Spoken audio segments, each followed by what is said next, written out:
Here, ons loof U en ons prys U vanmôre.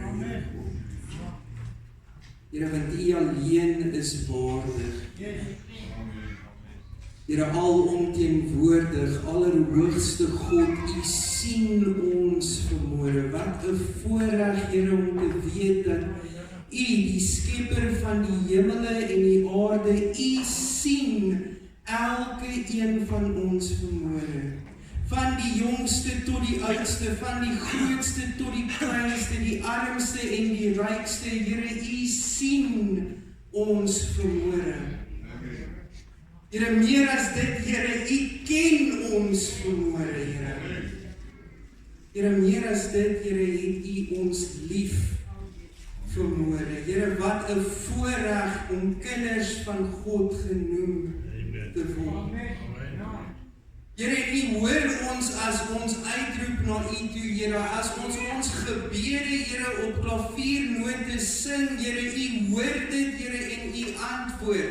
Here, en ons het vanmôre gesing, Holy Spirit, move me now. Here, en ek kan voel, Here, ek weet, Here, dat U roer die water vanmôre in hierdie plek, Here. U roer die water in hierdie huis vanmôre, Here God. U roer die water, Here, van ons harte, Here. U wil 'n nuwe ding in ons midde doen vanmôre. En die gemeente sê amen as hulle saamstem vanmôre, want die Here wil iets in ons midde doen. Here, ons het uitgeroep in hierdie lied, Here, ons het gesê, shine your face over me. Lord, I thank You that You have turned Your face towards us, Lord. That Your face shines over us, Lord, and that Your face shining over us means peace. Your face shining over us means healing, restoration, revival. Dankie, Here Jesus, wat U vanmôre in ons midde gaan doen. Here, en ek weet ons het vanmôre 'n preek verwag en ek het hierdie roetine reg van ek gaan 'n liedjie sing en ek gaan die Bybel oopmaak, maar Here, U wil 'n oomblik vat vanmôre. Here, en U weet hoe hy hierdie lied sing, Here, wou ek julle moes aangaan en aangaan en aangaan en aangaan, Here.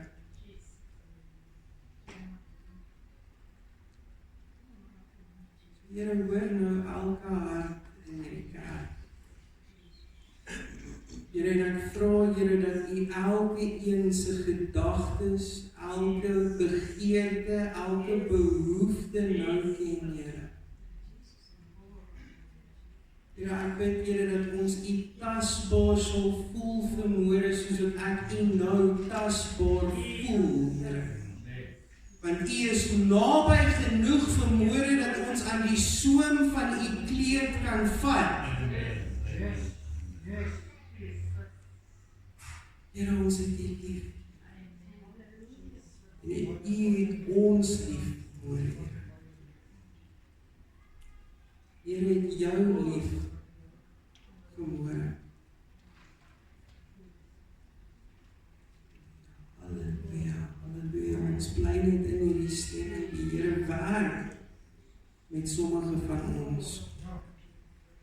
En dit is baie keer vreemd in 'n kerkdiens wanneer die Here begin werk en wanneer die Here begin beweeg, want ons is dit nie altyd gewoond nie.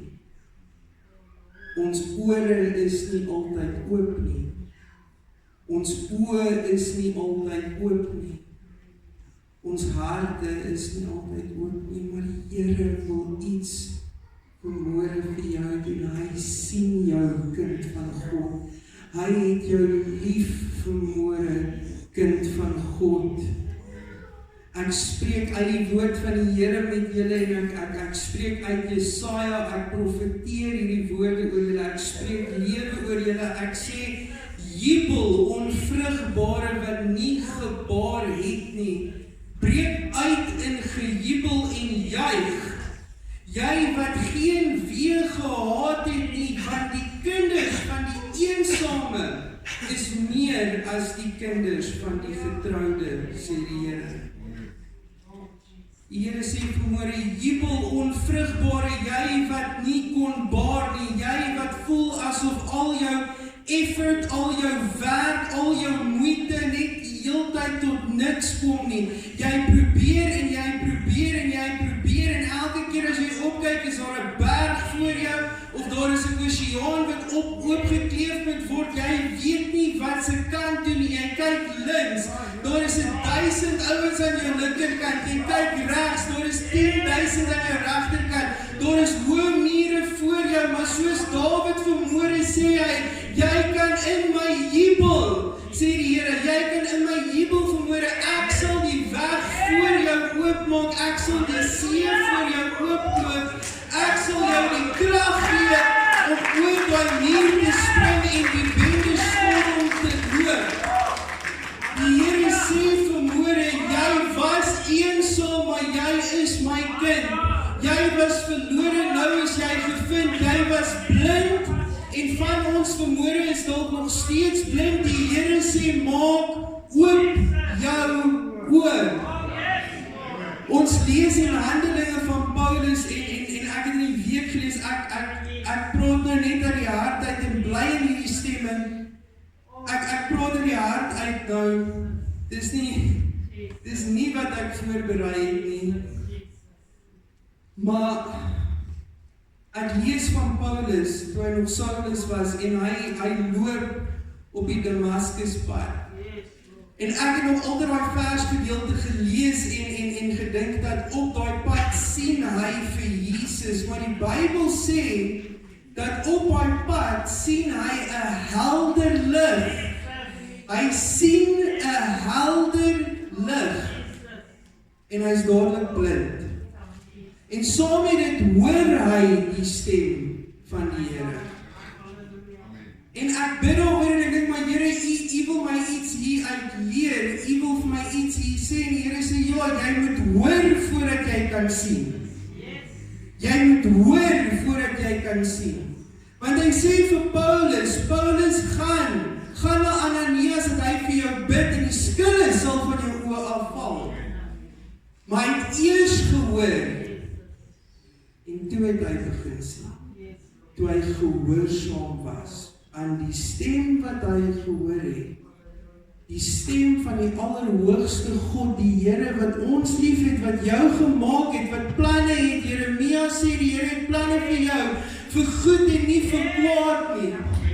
En dis nie 'n prosperity gospel nie, dit is nie 'n ding van, weet jy wat, van die vertaling sê prosperity, die woord in die Hebreëus is shalom, vrede, goedheid, guns, die teenwoordigheid van God in jou lewe. Die Here het 'n plan vir jou lewe en daai plan is God homself teenwoordig in jou lewe. Maak dit sin vanmôre? Maar ons moet hoor vanmôre. Ons moet hoor vanmôre. Ons moet hoor vanmôre wat die Here sê. En die Here sê vanmôre dat wanneer ons saamkom hier en ons sing en ons aanbid, moet ons weet dat hierdie woorde is meer as woorde. Hierdie woorde is meer as woorde. Holy Spirit, move me now. Move me now. Move me now. Come and speak to us this morning, God. Come and speak to us this morning in Jesus' name. Amen. Amen.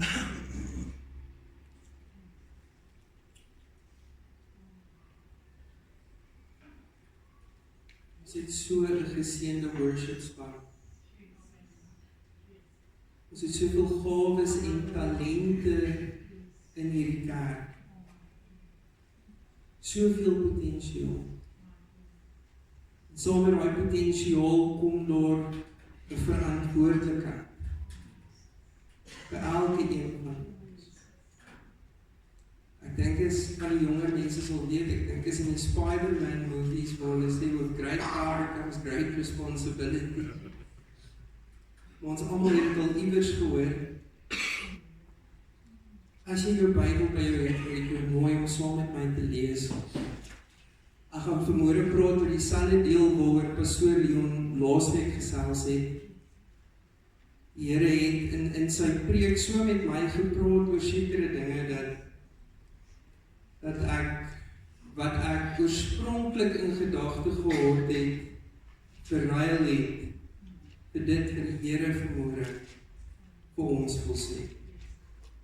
Want ek kan 'n goeie plan maak, maar my beste plan moet altyd plan B wees. Ons wat hier voor staan, jou beste plan moet altyd plan B wees. Plan A is altyd God se plan. Wat wil God in sy huis doen? So as jy jou Bybel het, Hebreërs 10, ons gaan lees vanaf vers 19. As jy nie jou swaard by jou het nie, gaan dit vir ons op die bord ook gesit word. Maar ek wil jou aanraai, bring jou Bybel, lees jou Bybel. In 'n wêreld waar ons almal 'n foon het en 'n komputer het, is dit maklik vir ons om ons Bybel berak iewers te los. Maar ons iets spesiaals daaraan as jy hierdie boek vat, en jy gaan sit iewers ver weg van die notifications en die boodskappe af. Jy spandeer tyd met die Here. So bring jou Bybel kerk toe, jy het hom nodig, jy moet kyk dat ons preek wat hier staan. Vers 19 sê, terwyl ons dan broeders vrymoedigheid het om in die heiligdom in te gaan deur die bloed van Jesus, op die nuwe en lewende weg, sê saam met my, nuwe en lewende weg, wat hy vir ons ingewy het deur die voorhangsel heen, dit is sy vlees. En ons 'n groot priester oor die huis van God het, laat ons toetree met 'n waaragtige hart in volle geloofsversekerheid, die harte deur besprinkeling gereinig van 'n slegte gewete en die liggaam gewas met rein water. Laat ons die belydenis van die hoop onwankelbaar vashou, want hy wat dit beloof het is getrou. En laat ons op mekaar ag gee om tot liefde en goeie werke aan te spoor.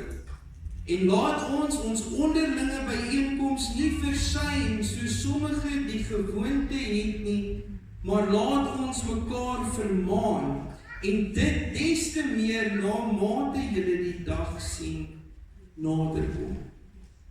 Die dag kom nader. Amen. En dit is belangrik dat ons mekaar aanmaan en dat ons mekaar aanmoedig om op die regte pad te bly. So, my gedagtes rondom hierdie stuk het daar begin en ek onthou toe in Hebreërs 1 sê dit die volgende, Hebreërs 1 vers 1 tot 3, dit gaan ook op die bord wees.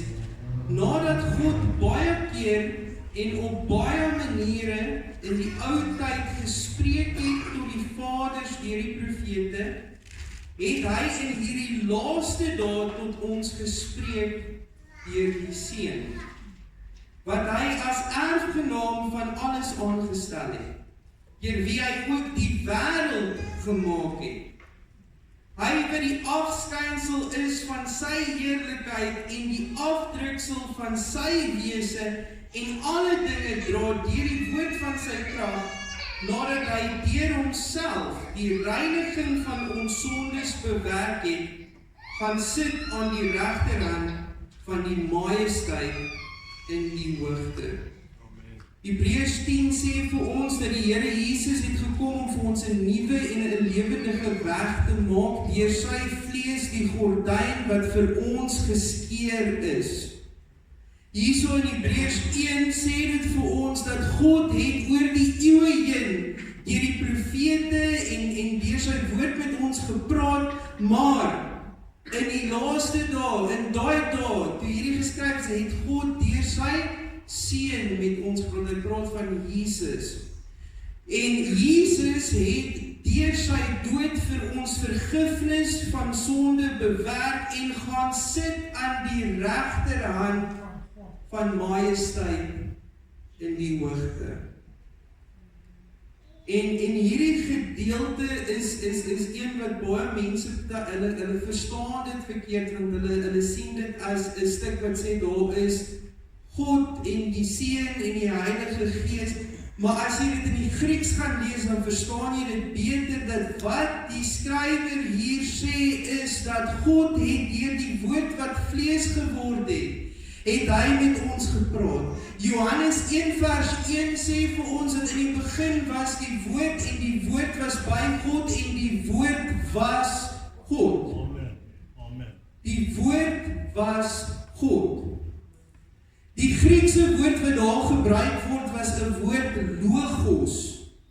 En logos meen die groter prentjie, the greater scheme of things. Hierdie woord was maar net 200 jaar oud toe Johannes sy gospel neergeskryf het.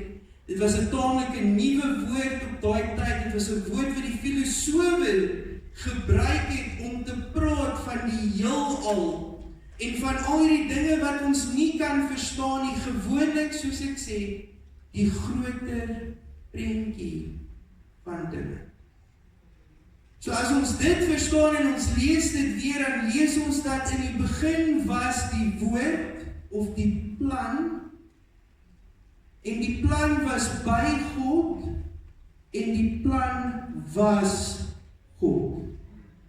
God se plan vir ons was van die begin af sy teenwoordigheid in ons midde. En Johannes gaan aan om te sê dat die woord, die logos, die plan, die groot plan, het vlees geword en onder ons omvoer, in die vorm van Jesus Christus.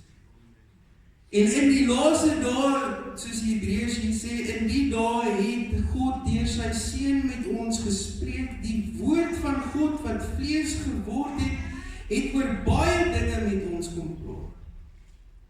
Maar daar was een ding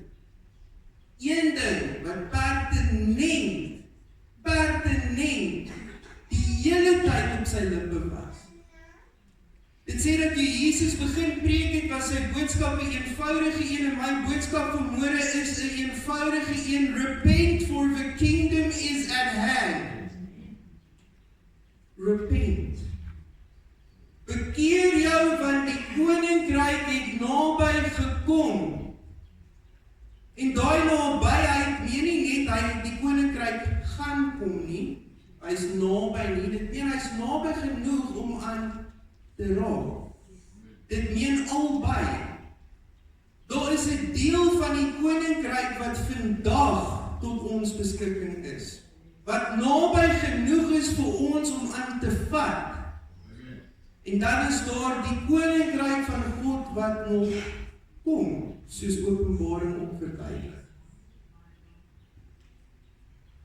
Maar Jesus se grootste boodskap, die kern van al sy boodskappe is, en was, en sal altyd wees: bekeer jou, en die koninkryk is hier.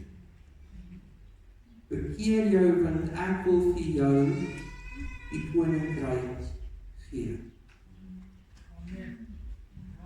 Sê saam met my: bekeer jou. So wanneer ons dink aan bekering, dan dink ons aan hierdie alkoholiek wat op die straat sit, of die ou wat kom uit 'n bottel uitsny, of die vrou wat losbandig is en hulle moet hulle self bekeer en hulle lewe regkry. Baie van ons dink onmiddellik aan sonde wanneer ons die woord bekeer of repent hoor. Wie kan identifiseer met dit? Wie dink dadelik aan sonde as jy bekeer word? Daar's baie van ons wat, en dit is 'n tendens in die wêreld, repent. En dit is hoekom die boodskap repent bly, want ons kry nie die volmaaktheid van daai woord. Die woord wat Jesus gebruik is metanoia, en metanoia, die mense verduidelik altyd as 'n 180 turn, maar dit is baie meer as net dit.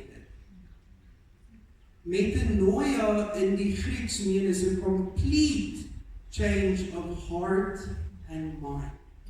Amen. Dis nie net 'n wegdraai van sonde af. Om weg te draai van sonde af is nie repentance. Dis net die begin. Dis 'n stappie in die proses van bekering. Om op te hou rook is nie bekering nie. Om op te hou drink is nie bekering nie. Dit is net, daar is net, jy wil die deur oopmaak vir bekering. Metanoia, a complete change of heart and mind. In die Celtic revival in die middeleeue toe St. Patrick en 'n klomp ander priesters en mense in Ierland in beweeg het en vir die heidene gaan preek het hulle die volgende gesê: contraries are by contraries cured. En wat dit meen is, as ek sondig, is my sonde so groot dat dit nie net genoeg is vir my om die sonde daar te los en dis dit nie. Ek kan nie net my rug op die sonde draai nie. Ek moet iets anders in plek sit in plaas van daai sonde. Amen.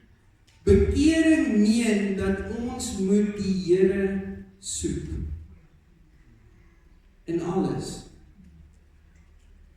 In alles. Ons gaan terug na Hebreërs 10 toe. Ons het gesê van die nuwe en die lewendige weg. Die nuwe en lewende weg. En ek het hierdie gedeelte in die Grieks gaan oplees en daar is 'n spesifieke woordjie wat gebruik word vir nuwe. En die woord is prosphatos.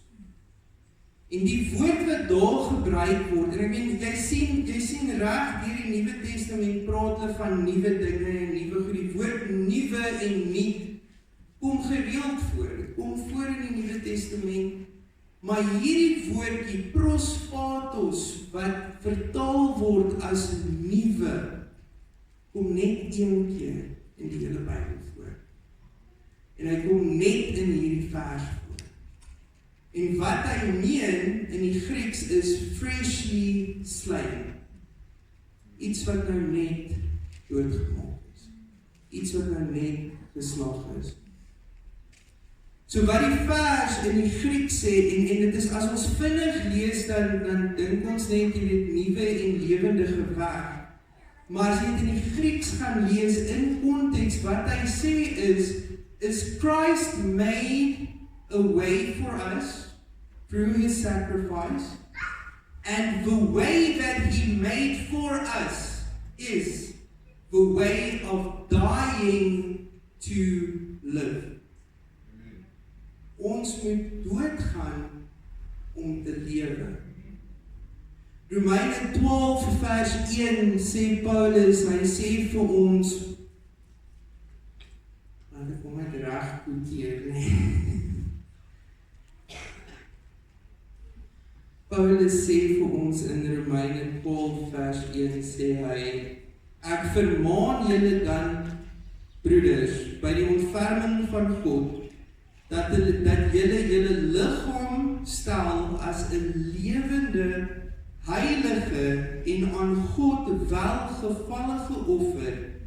Dit is julle redelike godsdiens. Dit is die minste wat God van ons verwag, is dat ons onsself op die altaar aansit.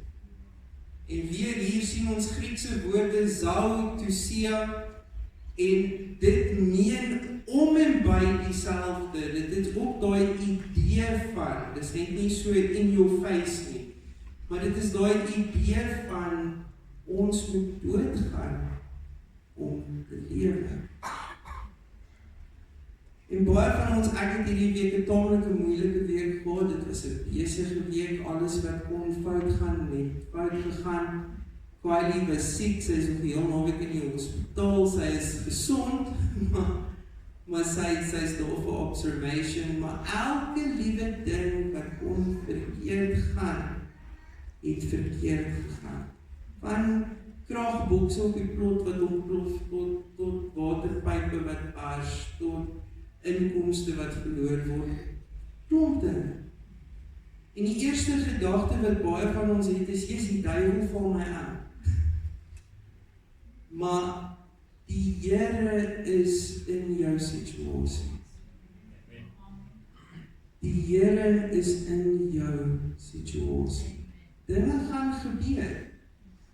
Dinge gaan partykeer verkeerd loop en skeef loop om jou. Partykeer gaan jy net 'n rowwe dag of 'n rowwe week hê. Maar die Here is daar. Hou op soek vir die Bybel in jou situasie, soek die Here in jou situasie. Nie alles is 'n aanval nie. Partykeer is die lewe net die lewe. Maar ek dink toe daaraan, en sekere dinge pla mens meer as ander. En ek besef dat, die kere wat my finansies my die meeste gepla het, was die tyd waar ek my finansies eerste gesit het. Die tyd wat verhoudings met mense my gepla het, tot op so 'n mate dat ek slapelose nagte sou hê, of vrede sou verloor in my binneste. Dit was die tye wat ek daai verhoudings, daai vriendskappe, daai relationships, daai werk, daai hobby, jy kan enigiets daarin sit, daai ding eerste gesit het. But the moment I started dying to self, I had peace. I had peace. Dying is the way to living. Ons begeertes moet minder word. Die begeertes van die Here moet meer word. Ons moet minder word, die Here moet meer word. En ek glo vandag dat, veral na vanoggend se worship, glo ek weer eens, en dis vandat ek hier ingestap het, laas jaar, glo ek absoluut, dis hoekom ons hier is dat nog gaan herlewing hier plaasvind. Daar gaan herlewing in Sophia Town plaasvind. Hier in ons midde, in ons lewens, in die lewens van ons families, by ons skole, by ons werk, daar gaan revival plaasvind. But there can be no revival without metanoia. There can be no revival without repentance. There can be no revival without dying to live. Because as long as Andre is living and in charge, Andre is not going to go out and feed the poor and take care of people and preach on the street corner or pray for his friend at school or work. But Andre is the image of the maintain. But the moment I die to myself, those things become easy. The moment I die to my desires, I can move towards God as an overcomer in Christ. Ek gaan vra dat die musiekante asseblief afkom. En ek gaan vra dat ons weer daai Holy Spirit release.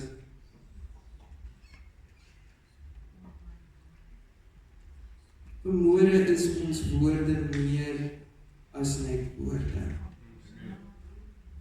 En as ons vanoggend hierdie lied sing, Holy Spirit, move me now. As jy 'n situasie het, as jy 'n ding het in jou lewe wat aangaan, if you have any part, any facet of your life, enige deel van jou lewe wat nie heeltemal oorgegee is aan God nie. Vanoggend, nou is die tyd. Nou is die tyd. Some of us need to die to Netflix, sodat ons meer tyd in die woord kan spandeer. Some of us need to die to Spotify or YouTube or WhatsApp, sodat ons meer tyd by die Here se voete kan spandeer. Some of us need to die to certain relationships so that we don't go out and party on a Saturday night so that we can be here on a Sunday morning. En dis dalk meer vir die mense wat die video kyk by die huis vanoggend. Maar ons almal het dinge wat ons vermoere moet opgee, moet agterlaat. We all have things that we need to turn away from so that we can move towards the holiness of God. And when we encounter the holiness of God, we will be made whole. Ek vra dat terwyl ons sing, dat ons sal staan en saam sing, en dat as jy vanmôre 'n spesifieke gebed nodig het, of iets het wat pla, kom vorentoe dat ons saam met jou kan bid, sodat ons saam met jou kan bid en saam met jou kan staan, saam met jou in dit kan wees.